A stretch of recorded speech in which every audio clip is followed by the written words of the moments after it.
নমস্কাৰ বন্ধুসকল, মাছ। আপুনি যদি সপোনত মাছ দেখে বা সপোনত আপুনি মাছ জীৱিত অৱস্থাত দেখিছে, তেতিয়াহ'লে বুজিব যে আপোনাৰ সমুদ্ৰ যাত্ৰাত অংশগ্ৰহণ হ'ব বা আপোনাৰ ক'ৰবাত যাবলগীয়া হ'ব পাৰে।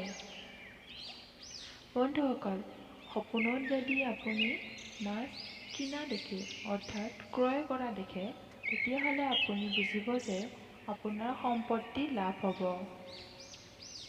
বন্ধুসকল, আপুনি যদি সপোনত মাছ ধৰা দেখে অথবা আপুনি সপোনত মাছ ধৰিছে, তেতিয়াহ'লে বুজিব যে আপোনাৰ বিপদ হ'ব। আপুনি আপোনাৰ বিপদ নিজে মাতি আনিব, এনেকুৱা ধৰণৰ কিবা এটা হ'ব।